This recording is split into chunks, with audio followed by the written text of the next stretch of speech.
whenever anybody asks me about cross training. I think cross training is super important.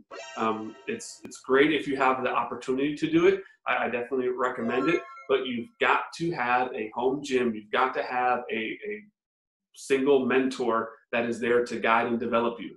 Because if you're learning 6 different arm bars Monday through Saturday, you're not going to be good at any of them. It's you know what I mean? You got that one person that is going to develop you, and let that cross training be the time to kind of expand your horizons a little bit. But then you got to come back to that single professor, that single instructor that is there to develop you.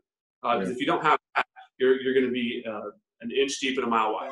Yeah. You know what I mean? The way I always describe it to people is like a car, like building a car. You can have if you have a Toyota, I mean, you can jam a Corvette engine into it, like some of these, supercar reproduction shows that they have on reality TV. You can do it, but that's why those people get paid $1 billion to stuff that Corvette engine in there and give you that candy paint job, is because it doesn't quite fit per se.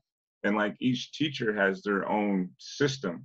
Like everything kind of works there, like the Cavarinia system or the Gracie Baja system, wherever it is, it kind of fits like this, or Keenan Cornelius or Dana Harsh, Best Squad, it fits like this. You can take other stuff and put it in there, but you got to whittle it down a little bit. You got to machine it down and fit it into your game, which is fine as long as you have the maturity to understand what kind of car you are and what kind of car you've been building your whole career, so. Well, and that's a big difference you just hit on right there, the maturity level, right?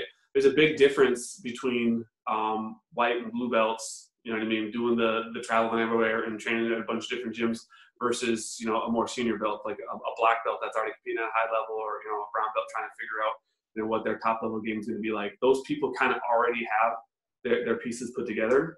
So for them, it's trying to find a new challenge and things like that. And that's what kind of frustrates me a little bit, is a lot of the advice that says, F having a home gym, we don't need it, I don't need any kind of affiliation, is coming from people that already have their base, that already, came up under one pipeline and they've already built it. And they're giving this advice to people that are brand new, and it becomes the white belt and the blue belt mafia, carrying the torch, because there's more of them, right? Which group is that on Facebook? No, I'm just kidding. Yeah.